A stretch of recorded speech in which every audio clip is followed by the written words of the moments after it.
حضرت بشر آفی رحمت اللہ علیہ سے سارا زمانہ پیار کرتا تھا. بغداد کا ایک تاجر کہتا ہے مجھے نہیں بابا اچھا لگتا تھا. ہمارا اپنا اپنا ذہن ہے نا, ہم کہتے ہیں میں نے جدھر ساری دنیا جا رہی ہے وہاں نہیں جانا. کہتے ہیں کہ وہ بابا مجھے نہیں اچھا لگتا تھا, حالانکہ سارا بغداد عزت کرتا. کیوں نہیں اچھا لگتا تھا؟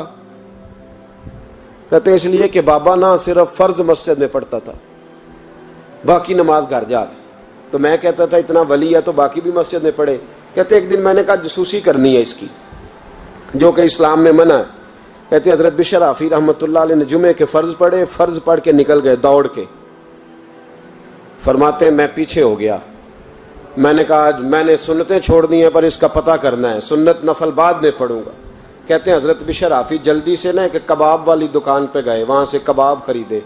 اور میں نے کہا بوڑھے کی عمر دیکھو اور اس کے ذائقے دیکھو, اس عمر میں بھی کباب کھائے گا. اوئے ہوئے, مولوی کو روٹی نے ستایا تھا اس لیے سنت اور نفل چھوڑ آیا ہے. کہتے ہیں تھوڑا سا وہ آگے بڑھے تو نان بھائی کی دکان سے نا نان خریدے. میں نے کہا دیکھو یار, دیکھو اس کے ذائقے, گرم نان کھائے گا. بہت سارے لوگ بغداد میں رات کی روٹی کھاتے ہیں پر یہ گرم کھاتا ہے. کہتے ہیں حضرت وہ نان اور کباب لے کے نا جنگل کی طرف مڑے تو میرے دل میں خیال آیا یار بڑا ہی اس آدمی کا عجیب ذہن ہے, یہ اب سبزے پہ بیٹھ کے یہاں موج کرے گا, کھائے پیے گا, اور سنت نفل چھوڑ دی. اللہ ہزاروں مرید ہیں. کہتے ہیں حضرت جنگل میں داخل ہوئے, تھوڑا سا سفر کیا تو کچی آبادی آ گئی. کچی آبادی, ایک کچے مکان کی ٹوٹا ہوا دروازہ, باہر سے کنڈی لگی. بغداد کے ننگے پاؤں چلنے والے ہزاروں مریدوں کے اس پیر نے کنڈی کھولی, اندر گئے. ایک فالج زدہ بابا جی بیٹھے. کہتے ہیں حضرت بشر آفی نے اپنی پگڑی کھولی اور اس آدمی کے منہ سے پانی نکل رہا تھا, رال ٹپک رہی تھی. کہتے پہلے اپنی پگڑی سے منہ صاف کیا, پھر پیالے سے پانی ڈال کے منہ دھویا, پھر حضرت اس کے ٹانگوں پہ کپڑا ڈال کے روٹی کا لقمہ توڑ کے اس کے منہ میں ڈال کے کہنے لگے بابا ناراض نہ ہونا, جمعے والے دن مجھے دیر ہو جاتی ہے, ابھی تو میں نے سنت اور نفل بھی پڑھنے ہیں, ناراض نہ ہونا مجھے دیر ہو جاتی ہے. کہتے ہیں وہ بابا رو پڑا اور کہنے لگا بشر یار 14 سال ہو گئے تو روز آتا ہے. 14 سال, یہ 1 صدی کا قصہ ہے, 2-4 برس کی بات نہیں. 14 سال سے تو روز آتا ہے. میں پتہ نہیں کب تک لاش بنے پڑا رہوں گا, تو کب تک آئے گا؟ حضرت بشر آفی نے بابے کے آنسو پوچھ کے کہا بابا فکر نہ کر, آج کے بعد یہ جملہ نہ کہنا کہ تو میرے لیے بوجھ ہے.